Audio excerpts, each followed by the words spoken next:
नमस्कार दोस्तों, राधे राधे। तो आज हम रिवाइज करने वाले हैं ऐसे 330। तो बेसिकली ऐसे बोलता क्या है, पहले तो इसका नाम देखते हैं, the auditor responses to assess risk. जो हमने एसेस कर चुके ना रिस्क, अब उस पर ऑडिटर रिस्पॉन्स कैसे करता है वो ये ऐसे बताता है। तो टोटली हम इसमें 5 चीज़ों के बारे में बात करेंगे। पहला तो स्कोप, सेकेंडली रिक्वायरमेंट, थर्ड में आएगा टेस्ट ऑफ कंट्रोल, फोर्थ में आता है सब्सटेंटिव प्रोसीजर एंड फिफ्थ में आएगा अदर इंपॉर्टेंट पॉइंट्स। ये ऐसे स्टार्ट करने से पहले हमने ना कुछ इंपॉर्टेंट डेफिनेशंस देखी थी जो कि एमसीक्यू पॉइंट्स में भी आ जाती है एंड कभी कभार 1-2 मार्क्स का डायरेक्टली क्वेश्चन भी आ जाता है डेफिनेशंस के ऊपर। तो चलो हम डेफिनेशंस पहले देखते हैं क्या थी वो डेफिनेशंस।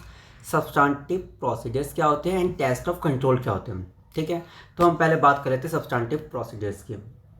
तो इसमें टोटली हम 2 चीज़ों के बारे में बात करते हैं, एक होता है टेस्ट ऑफ डिटेल, एक होता है सब्सटेंटिव एनालिटिकल प्रोसीजर। जब ये क्वेश्चन आपके पास आता है 2 मार्क्स के रिलेटेड, तो आपको पूरी पूरी डेफिनेशन लिखनी पड़ेगी कि an audit procedure design to detect material misstatement at the assertions level. It consist of, जैसे मैंने बताया, 2 चीज़ों के बारे में बात करेगा। पहला होगा टेस्ट ऑफ डिटेल, दूसरा होगा substantive analytical procedures. Test of detail को आपको दोबारा ब्रैकेट में लिख के एक्सप्लेन करना होगा कि टेस्ट ऑफ डिटेल में सर हम class of transaction, account balances and disclosures के बारे में बात करते हैं एंड सब्सटेंटिव एनालिटिकल प्रोसीजर जिसके अंदर हमारा एनालिटिकल प्रोसीजर आ जाता है। अब सेकेंडली आता है टेस्ट ऑफ कंट्रोल।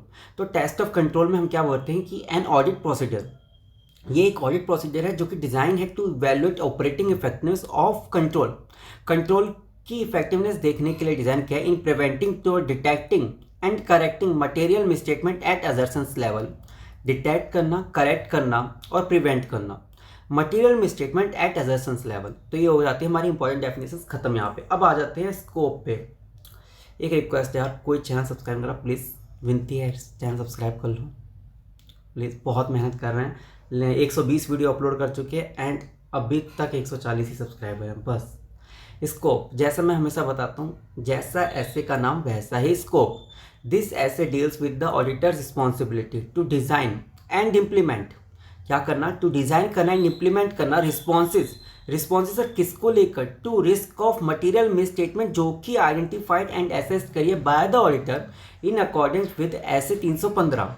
जो हमने ऐसे 315 में जो हमने एसेस करे थे जो भी रिस्क ऑफ मटेरियल मिसस्टेटमेंट, अब वो डिज़ाइन करके हमें रिस्पॉन्स करना है इन अ फाइनेंशियल स्टेटमेंट पे। और ऑब्जेक्टिव भी वही होता है, जैसा नाम वैसे ही objective, to obtain sufficient and appropriate audit evidence audit about the assessed risk of material misstatement through designing and implementing appropriate response to those risk. क्या इंपॉर्टेंट है? नहीं सर, ठीक है। अब आ जाते हैं सेकंड पॉइंट पे जिसका नाम है requirement of essay. Majorly important, जो कि आपके एग्जाम में ज़्यादातर पूछा जाता है। तो ये पूछ लिया जाएगा कि आप सर रिक्वायरमेंट बता दो, तो रिक्वायरमेंट से, हाँ सॉरी वो कॉल आ गया था, तो हम स्टार्ट कर रहे थे। हाँ, रिक्वायरमेंट पे थे। तो इसमें बेसिकली हम 3 चीज़ें देखेंगे। पहला आता है ओवरऑल रिस्पॉन्स क्या रहेगा ऑडिटर का। दूसरा रहता है कि ऑडिट प्रोसीजर्स क्या रहेंगे for assess risk of material misstatement at assertions level पे जो निकाले थे। थर्ड में हम देख लेंगे फर्दर ऑडिट प्रोसीजर्स। चलो स्टार्ट करते हैं। पहला आता है ओवरऑल रिस्पॉन्सेज। तो auditor shall design and implement overall response to address the assessed risk of material misstatement at financial statement level. Simply ये ऐसे बोलता है कि आपको एक ओवरऑल रिस्पॉन्स जो है, जो भी आपने मटेरियल मिसस्टेटमेंट निकाले थे उसका एक ओवरऑल रिस्पॉन्स बता दीजिए कि ये मटेरियल इफेक्ट करता है या नहीं करता है। अगर करता है तो किस हद तक कर सकता है वो आप एक ओवरऑल रिस्पॉन्स बनाएंगे, ठीक है। उसके बाद हम ऑडिट प्रोसीजर्स देखेंगे for assessed risk of material misstatement at assertions level. Sir आपको ये जनरल लग रहा होगा। हाँ सर, ये जनरली ही है, इसलिए बिग 4 वालों के ज़्यादा मार्क्स आते हैं in comparison to small firm या मीडियोकर फर्म, क्योंकि उनको पता होता है कि जनरल बातें ही लिखने पर हमें मार्क्स मिलेंगे।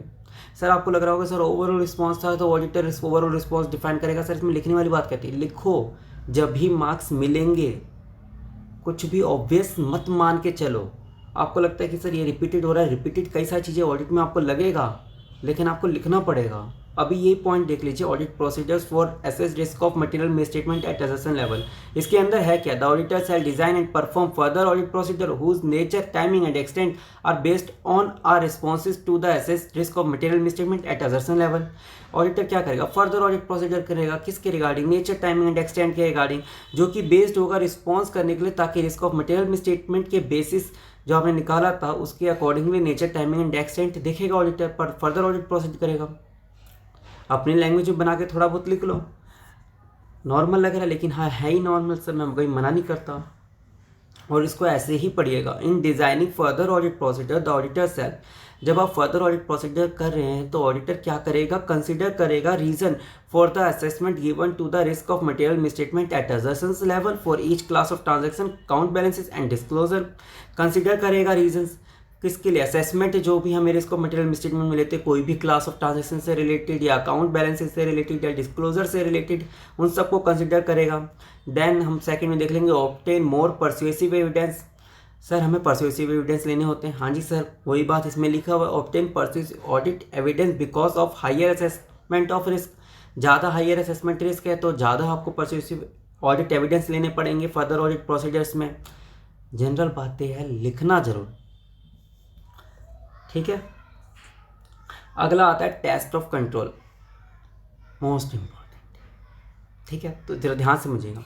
The auditor shall design and perform test of control, auditor design करता है एंड परफॉर्म करता है टेस्ट ऑफ कंट्रोल व्हेन, कब, द ऑडिटर एक्सपेक्ट, ऑडिट जब आप टेस्ट ऑफ कंट्रोल कब लगाएंगे, जब आपको लगता है कंट्रोल इफेक्टिवली नहीं है, वही फर्स्ट पॉइंट में लिखा है, the auditor expect that the control are operating effectively, या substantive procedures alone cannot provide sufficient appropriate audit evidence at the assertions level। जो substantive analytical procedures जो आपने लगाए वो अकेले ही ना sufficient audit evidence provide नहीं कर पा रहे हैं। सेकेंडली हम देखेंगे the auditor shall perform other audit procedure along with inquiry and determine whether the control to be tested depend upon indirect control। Auditor क्या करेगा, परफॉर्म करेगा अदर ऑडिट प्रोसीजर और further audit procedure along with enquiring and determining, मतलब कि आपके management से केवल inquiry या डिटरमाइनिंग करने से काम नहीं चलेगा, आपको अदर ऑडिट प्रोसीजर भी करना पड़ेगा। Whether the control to be tested dependent upon indirect control, जो आपने टेस्ट ऑफ कंट्रोल चेक करे थे वो इनडायरेक्टली किसी और कंट्रोल के बेस पे तो नहीं देखे थे, इंडिपेंडेंटली भी एग्जिस्ट करते थे या नहीं करते थे, ठीक है, उन सबको देखना पड़ेगा। Whether the control to be tested depend upon indirect control, मतलब कि कोई इनडायरेक्ट कंट्रोल था तब ये कंट्रोल एग्जिस्ट करते थे, इंडिपेंडेंटली एग्जिस्ट तो नहीं कर रहे, तब भी ये इफेक्टिवली नहीं होगा। मतलब सर क्या है, सर लॉकर की चाबी है तो कैश चोरी नहीं होगा, लॉकर की चाबी आपने कैशियर को दे दिया, घर पे लेके जा रहा है तो कैश चोरी हो सकता है। ये इनडायरेक्ट कंट्रोल था कैश चोरी न करने का। आपको बोलना चाहिए था कि सर इस पे 2 चाबी होनी चाहिए, 2 की होनी चाहिए थी, एक की जो कैशियर रखेगा, एक की मैनेजमेंट हायर मैनेजमेंट रखेगा, दोनों का अगर अपनी इंडिपेंडेंट की रखेंगे ना तो चोरी नहीं हो सकती, ठीक है। Testing depend upon indirect control है। The auditor shall test controls for a particular time और थ्रू आउट द पीरियड, आपको किसी एक पर्टिकुलर टाइम पे या थ्रू आउट पीरियड आपको चेक करते रहने चाहिए। ये नहीं कि 31 मार्च को ही जाकर आप देख रहे हैं, जरूरी तो है लेकिन पर्टिकुलरली एक ही डेट पे आप चेक करें, थ्रू आउट द पीरियड देखिए ना, फुल फाइनेंशियल ईयर पे देखिए ये सर कंट्रोल एग्जिस्ट कर रहे थे या नहीं कर रहे थे पूरे फाइनेंशियल ईयर। द ऑडिटर में use audit evidence obtained in previous audit, general point, जो प्रीवियस ऑडिट में आपने कुछ भी ऑब्टेन किया था वो आप देख लीजिए, कंसिडर कर लीजिए। Auditor shall test controls for significant risk in the current period, significant risk देखिए करंट पीरियड में when deviations from controls are detected, अगर कोई डेविएशंस मिलता है कि मैनेजमेंट ये बोल रहे हैं हमारे अकॉर्डिंग ये है, कोई भी अगर डेविएशंस डिटेक्ट हो रहा है तो ऑडिटर क्या करेगा, the auditor shall make specific inquiries to understand these matters and their potential consequences. Simply भाई हमारे पास तो कुछ है नहीं ना, हमने क्या करा, हम मैनेजमेंट से हमने देखा सर आपने बोला कंट्रोल ऐसे, हमने चेक करा तो हमें पता चला सर कंट्रोल में थोड़ी बहुत डेविएशन आएगा, आपके अकॉर्डिंग 100% इफेक्टिवली थे, हमारे अकॉर्डिंग 80%, तो आप किसके पास जाएंगे सर, मैनेजमेंट के पास ही जाएंगे। तो मैनेजमेंट से आप इंक्वायरी करेंगे, अंडरस्टैंड करेंगे मैटर कि सर क्यों ये डिफरेंसेस आ रहे हैं। अगेन जो बोलता हूँ वही है, जनरल पॉइंट है लेकिन लिखकर आपको सारा आना है।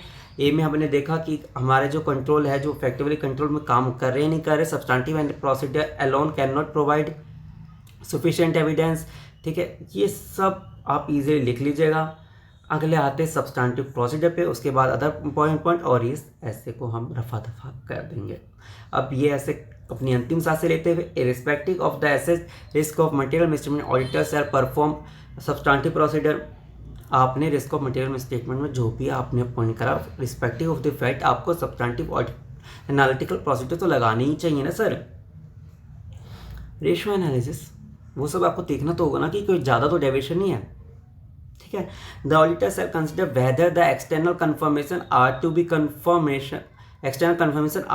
Performed as a substantive audit procedure. Auditor consider करेगा क्या कि एक्सटर्नल कन्फर्मेशन परफॉर्म हुए as a substantive audit procedure, ठीक है। अगला, auditor shall perform substantive procedure related to financial statement closing process and those responses to the significant risk. Again auditor shall perform substantive procedures. Auditor क्या करेगा, perform करता है substantive procedure related to the financial statement, related to financial statement closing process जो year end पे होता है, and those responses to significant risk, और जो रिस्पॉन्सेज थे वो सिग्निफिकेंटली है या नहीं। अगला, when substantive procedure are performed at an interim date the auditor shall cover the remaining period also. आपने थर्ड पॉइंट में क्लोजिंग डेट पे तो कर लिया, अगर आपने मिड में 30 मार्च को करा था तो आपने तो बता दिया 6 महीने का ठीक था, लेकिन नेक्स्ट 6 मंथ का भी तो आपको देखना पड़ेगा ना। इंटीरियम करने के बाद आपको फाइनल भी एक करना पड़ता है। और 5th में आता है miss statement that the auditor did not expect, जो कि ऑडिटर को लग नहीं रहा था कि होगा when assessing the risk of material misstatement are detected at an interim date. Interim date मतलब 30 मार्च से पहले 30 सितंबर से पहले ही आपको कोई मिसस्टेटमेंट डिटेक्ट हो जाती है तो the auditor shell evaluate whether the related assessment of risk and planned substantive procedure covering the remaining period need to be modified। मतलब सिंपली है कि 30 सितंबर को आपने अगर करा था इंटीरियम में तो आपको लग रहा था कि नहीं मिलेगा रिस्क, लेकिन रिस्क मिल चुका है, तो आपको क्या करना होगा, नेक्स्ट 6 मंथ के लिए भी आपको सोचना पड़ेगा कि कैसे हमें अपना ऑडिट प्रोसीजर मॉडिफाइड करना पड़ेगा। अगला आता है अदर इंपॉर्टेंट पॉइंट्स। हाँ, फाइनली ये जा रहा है अपनी आखिरी सांस से ले रहा है। The auditor shall perform audit procedures to evaluate the adequacy of presentation and disclosures made in the financial statement adequacy। देखो, presentation and disclosure made in the financial statement, the auditor shall evaluate the sufficiency and appropriateness of audit evidence की sufficiency and appropriateness देखो, and then auditor shall document, जो भी आपने process किया वो सबको document कर लो, the overall response and the nature timing and extent of further audit procedure perform. Linkage देख लो, those procedure with assessed risk at assessment level, the result of audit procedure. इसके साथ ये ऐसे खत्म होता है। आपको नेक्स्ट वीडियो इस पे चाहिए, आप नीचे कमेंट सेक्शन में बताओ। चैनल को प्लीज़ जाते थे सब्सक्राइब कर लो, कोई नहीं कर रहा, एक बार आप कर लो, बड़ी मेहरबानी।